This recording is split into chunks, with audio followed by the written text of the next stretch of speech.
The Indian and Pakistani Air Force are two very large air forces that are often in competition with one another. But how exactly do they differ? Hey guys, what's happening? This is Leroy Kenton here and welcome back to another episode of FTD Facts. Now there's nothing wrong with a little competition, okay? It's just my hope that unity will prevail above any sort of conflict that happened between these two nations.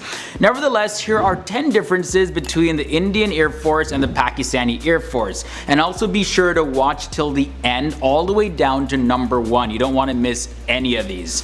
So starting off with the first difference. First up with Pakistan. The Pakistan Air Force, abbreviated as PAF, is the 7th largest air force and the largest of all the Muslim countries. The Pakistan Air Force has two main tasks. The first task is to provide aerial defense for Pakistan, and the second is to provide air logistics support for the Pakistani Army. When it comes to the Indian Air Force is commonly called the IAF, and it's ranked 4th in the entire world. Its main objective is to defend the airspace of India as well as conduct aerial warfare. Now I want to look at when they were founded. So again, starting off with Pakistan, and as a matter of fact, I'm going to be leading with Pakistan for these differences. But the Pakistani Air Force was founded on August 14th, 1947, when Pakistan was originally carved out of the Indian subcontinent. The British left the subcontinent after dividing it into two sovereign states of India and Pakistan. The Pakistani Air Force, or PAF, was born immediately afterwards. Now, for the Indian Air Force, it was originally formed on October 8th, 1932. The Air Force's motto is "Touch the sky with glory," and that line was actually taken from the 11th chapter of the Bhagavad Gita. Lord Krishna said these words to Arjuna during the Great War of Mahabharata. Real quick, the headquarters of the Pakistani Air Force is in Islamabad, Pakistan, and the Indian Air Force's headquarters is located up in New Delhi, India. Now let's take a look at the structure of these two air forces and see how they differ from one to another. Structurally, the Pakistani Air Force is divided up into commands. A command is a subdivision of the Air Force that is assigned to a major role and reports to the Air Headquarters. There are 5 commands in total. Now let's take a look at India's Air Force structure. The Indian Air Force, or the IAF, has 7 commands in total, under whom are various stations and units located at varied locations across the country. They're also broken up into smaller sub-units, but it's a little bit different how they're laid out. For the Pakistani Air Force, these units are subdivisions of the Air Force directly subordinate to the Air Headquarters, and they operate independently of all 5 commands. These units are the PAF Academy, the PAF Air War College, and the Air Weapons Complex. Now, if you're ever interested in joining Pakistan's Air Force, the branches you can serve in are General Duties Pilot, General Duties Navigator, General Duties Air Signaler, then there's Air Defense, Engineering, Logistics, Information Technology, Education, Accounts, Legal, there's Administration and Special Duties, as well as Meteorology. And finally, we have Medical. When it comes to the Indian Air Force, as an officer in the Indian Air Force, depending on your qualifications, you can join one of the various branches. The Air Force has 3 main branches, which have subdivisions.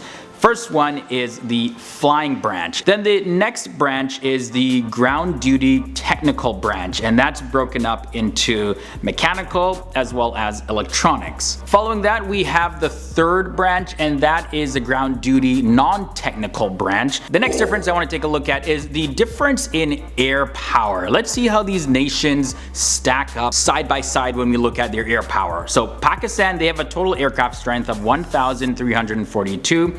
They have 348 fighter aircrafts, 438 attack aircrafts. Their total transport aircraft sit at 51. They have 499 trainer aircraft. Their total helicopter strength is 322, and they have 55 attack helicopters. Now for India's numbers, they have a total aircraft strength of 2,082. They have 520 fighter aircraft, 694 attack aircraft. Their transport aircraft total 248, and their total trainer aircraft are 364. Their total helicopter strength sits at 692, and their attack helicopter strength is at 17. Now, when it comes to the combat aircraft, they also vary. So for Pakistan, starting with them, they have the Mirage 5 as well as the Mirage 3. They have the Chengdu 7 in their inventory, the JF-17 Thunder, as well as the F-16 Fighting Falcon. For India's aircraft, they have the MiG-21s, they have the MiG-29, the HAL Tejas, the Mirage 2000, Sukhoi Su-30 is also in their inventory. Then there's the Dassault Rafale, the Seppicat Jaguar, and the MiG-27. So both of these nations are pretty stacked when it comes to aircraft, but there's some more that we got to take a look at. The next difference I want to examine is their differences in their trainer aircraft. For Pakistan, their trainer aircraft are the Mirage 5, the Mirage 3, the Cessna T-37, the Hongdu JL-8, the Chengdu J-7, the Shenyang J-6. Also, they have the Shenyang J-5. The F-16 Fighting Falcon is there as well. And then finally, the Aerospatial Alouette 3. India's trainer aircraft are as follows: BAE Hawk, the HAL Kiran, MiG-21 Russia conversion trainer, then they have the MiG-23 Russia conversion trainer, Seppicat Jaguar, Mirage 2000, and the Pilatus PC-7. And the second last difference I want to take a look at is what sort of other nations are they partnering with? For Pakistan, the Pakistan Air Force often jointly works with Turkey and China, as well as its aircraft have been exported to countries like Nigeria, Qatar, Saudi Arabia, and the United Arab Emirates. The Indian Air Force has aircraft and equipment of Russian, British, French, Israeli, US, as well as Indian origins, with Russian aircraft dominating its inventory. Now, final difference is the recruitment process. So this is going to be a mouthful, so hope you can follow along. Starting off with Pakistan, let's take a look at the application process. So your nationality for male and female must be Pakistani. Your marital status needs to be unmarried or single. Now, your age must be between the ages of 16 to 22 years old, and you gotta be at least 5 feet 3 inches. Training is 4 years of training at the PAF Academy Rasulpur, and you need to have a Bachelor of Science in Aviation Science and Management from the Air University, Islamabad. For a specific qualification, FSC with 60% marks in aggregate in any one of the following disciplines: pre-engineering, pre-medical, computer science, and an A level in physics, math, and English. There's an intelligence test, which is followed by an academic test in certain subjects like math, physics, and English. Then there's a preliminary medical examination test, which is followed by an interview. And the final selection of candidates will be through the general headquarters of the PAF. Then, when you complete your training, you'll be approved to fly. Whew, okay, so now let's take a look at India's process. So anyone holding an Indian citizenship can apply to be an officer in the Air Force as long as they satisfy eligible criteria.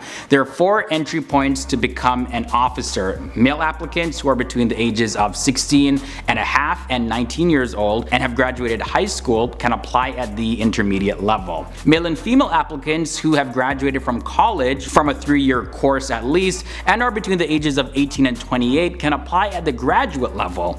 Graduates of engineering colleges can apply at the engineering level if they are between the ages of 18 and 28. The age limit for the flying and ground duty branch is 23 years of age, and for the technical branch it's 28 years of age.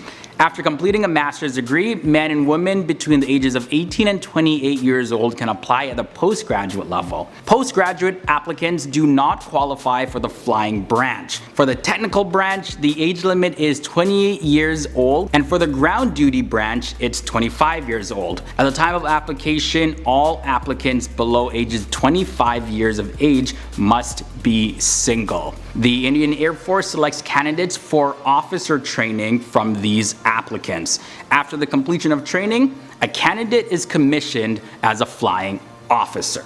To learn more about the military of India and Pakistan, as well as a bunch of other topics that we cover here on FTD Facts, here's some goodies that you can click on right here. I'll also have the links to these videos down below in the video description. My social media links are also down there as well. And now before you go, give that subscribe button some love and ring that bell notification so you don't miss any of our daily episodes. Alright guys, I'm done talking for this episode and I'll see you all real soon with another one. Alright guys, later.